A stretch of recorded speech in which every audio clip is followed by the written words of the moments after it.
Hello. Today I want to talk about a film that is 55 years old, which is Five Easy Pieces, a film directed by Bob Rafelson, who also produced, co-produced the film and helped write the film. Stars Jack Nicholson, Karen Black, Susan, and Spock. And Spock, yeah. And on the back here it says that uh,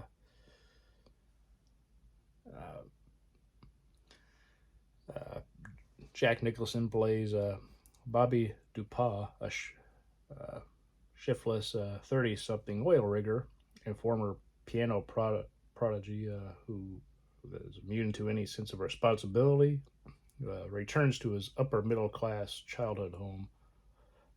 Blue collar girlfriend, Karen Black, in tow to see his estranged, ailing father. Moving in sim- its simplicity and gritty in its textures, Five Easy Pieces is an example of early 1970s American alienation. And this film has some a pretty cool cast. Obviously, Robert DePaul is played by Jack Nicholson. Riette DePesto is played by Karen Black. Both of them got nominated for Academy Awards. Nicholson for Best Actor, and Black for Supporting Actress. Elton, who is Nicholson, who plays Nicholson's who is Nicholson's friend. We see in the beginning of the film, who works on an oil rig with him.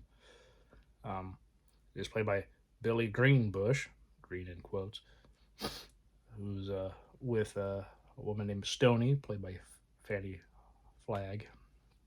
Sally Struthers, who's best known for playing Gloria in All the Family, she plays Betty, and her friend Twinkie, Berlina McGuire, is who plays her.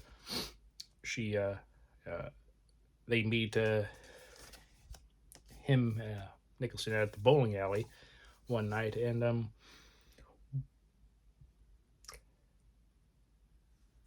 Bobby is a character who he's very frustrated with things. Like he doesn't like he's just very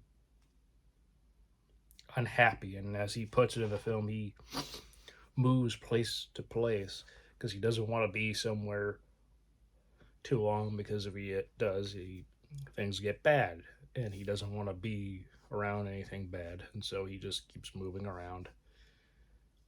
And he also treats Riette very not very good, and even he acknowledges he's not a very good person, which is one hand that's great. If only you could do some improving. And throughout the film, especially when he gets to Washington, being around people, being around his family again, and also around some of the friends, you kind of get why he is the way he is, uh, in terms of attitude and all.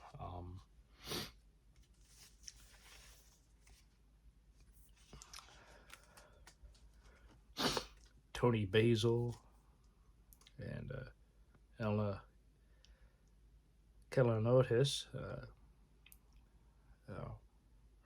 are play two uh, women who,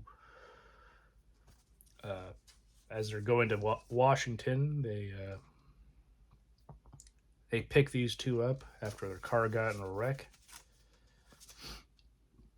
and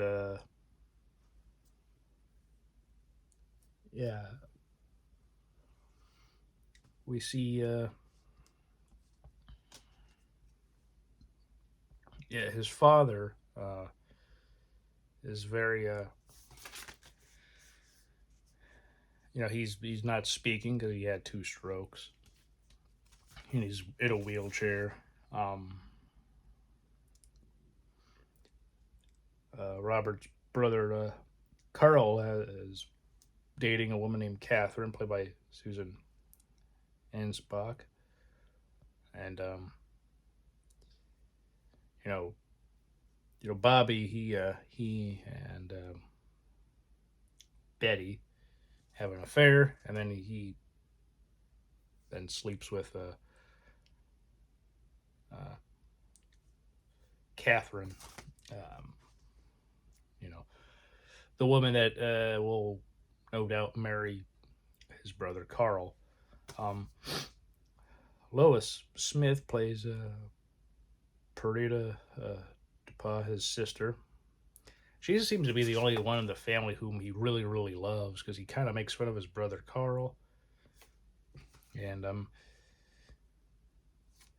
it's kind of in the film, there's, you know, it's sort of ambiguous as to what all happened to make it him to not really be in contact with his family anymore.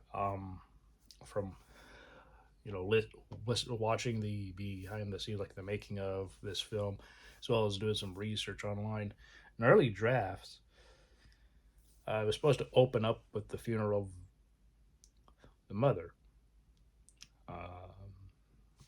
his mother and his sibling's mother, but he doesn't attend the funeral. He just leaves, and essentially it's because he loved playing piano with his mother. He was able to feel something, and then when she died, he was just not really able to feel, or was unwilling to feel, and that's partly what kind of drives him to move around to place and try to find something to feel, anything, because he plays the piano for Catherine at one point, and he felt nothing, whereas she did feel something, and he didn't, and yeah, this is a very good film. Um, it's one I hadn't watched in quite some time. It's been some years, honestly.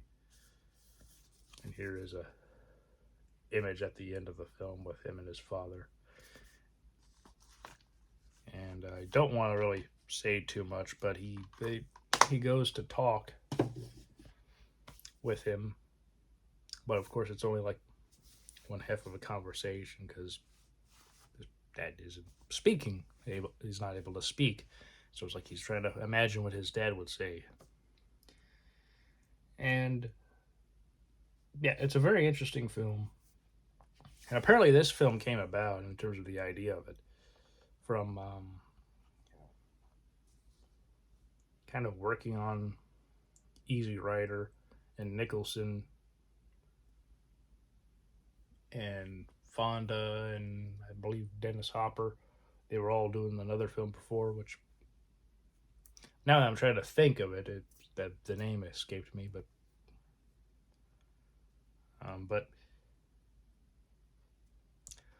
they it was during that film Easy Rider because they're kind of just going on a road trip, like state to state or whatever.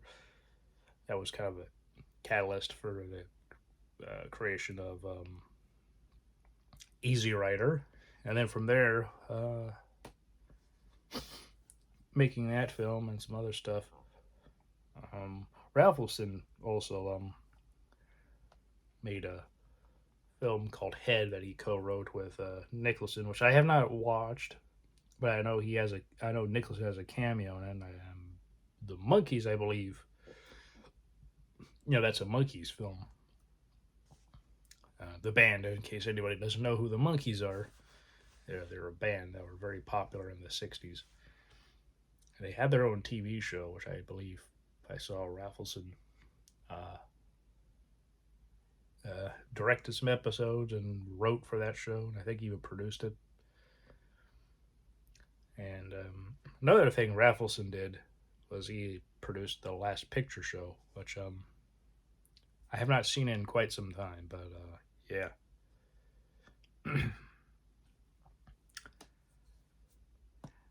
But yeah, I haven't seen too many films about from Rafelson as a director. Um, but I do like this film. Yeah, BBS, as from what I can tell, that's a uh, company with the initials of certain people, such as like Bob Rafelson is like I believe it would be a B. So that, but yeah, sort of like SKG with DreamWorks, the initials of like Spielberg, Katzenberg, and yeah. But uh, Gaffin, I believe, is the G in SKG. But yeah, I believe that's what that is. But yeah, this is a fine film. It's a very good film. Nominated for 4 Academy Awards: Best Actor, Best Supporting Actress, as I mentioned, for Jack Nicholson and Karen Black, and Best Original Screenplay for Bob Rafelson and Adrian Joyce, and Best Picture for Bob Rafelson and Richard Weschler. Uh, Co-writer actually went by a pseudonym in the credits. Uh, yeah, Carol. Yeah, Adrian Joyce, but it's Carol Eastman. Okay, yeah. Not sure why. Offhand, I kind of watched some of the special features the other day, as well as did some more research in addition to that. But yeah, plus of course it's a bit late at night, so that isn't totally coming to my head. But another thing that's interesting is if you don't know, as I didn't because I didn't play the piano or anything, but yeah, Five Easy Pieces is basically a book, a real book for learning to play the piano for like very five easy pieces of music, which makes sense.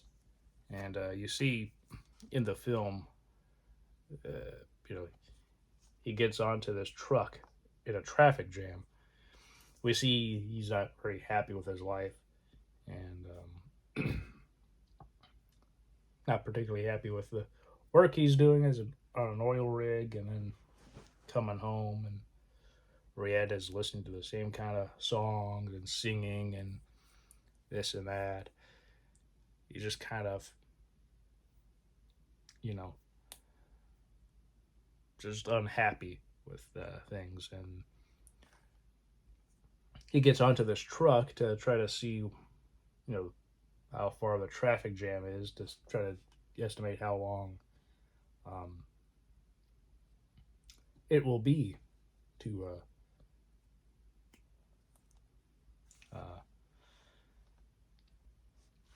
until they get going. And then he sees the piano is there, and then he starts playing. Um, and after not too long, and he goes all the way into like the city or town, and he goes to make up with Red at her job as a waitress. And not too long later, he goes and sees his sister, playing the piano as she's recording um, music. So yeah, the family has always like very musically inclined, very it's sort of like I guess you could say in their DNA of sorts. But yeah, very good film. Uh, I would say it's worth watching at least once. Especially if you like Jack Nicholson, you like 1970s films. Um, it isn't a huge, uh, fully, full of action and everything. There's, uh, it's about a sort of like a slice of life of sorts of a man who just kind of goes place to place as we understand it, and I don't want to say too much more because I don't want to actually spoil anything, but It's a fine film.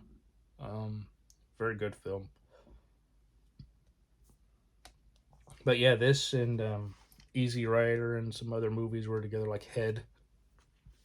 But there's a couple. Yeah, again, there's some other films. I believe like another. I think a total of 5 films. So there's a couple others that I wasn't so sure of, and so I did not get that set. Plus, I always saw it at Barnes and Noble, and of course, they often uh, up the prices, which I get and understand because obviously Criterion has to get a good portion of how much a Blu-ray or DVD of theirs sells, and of course, Barnes and Noble wants to have a good portion too. So if they up the price a bit for some sets like that, they get more of the they get more money, and yeah.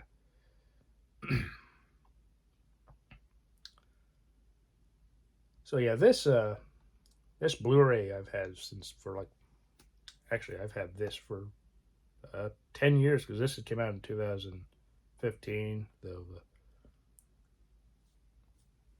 Some of these documentaries from 2009, and yeah. Anyway,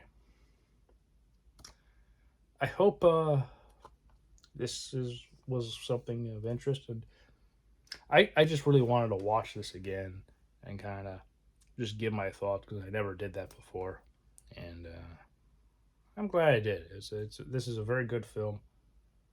Um, it went up against Patton at the Academy Awards and so many of the other awards that it was nominated for. Hence why it lost Best Picture and Actor and Original Screenplay to Patton, which I don't think that's a bad thing, honestly. George C. Scott was great and I believe was deserving of the Oscar, but Jack Nicholson would have been a good contender too. Um, but yeah, I hope all of you are doing well. Hope all of you having a great day. Hope September is going well. As you can see, I changed the calendar, obviously, but yeah. I hope all of you had a great day. Hope you will have a great weekend, and I'll see you all next time. Please take care, and yeah, I shall see you when I see you next.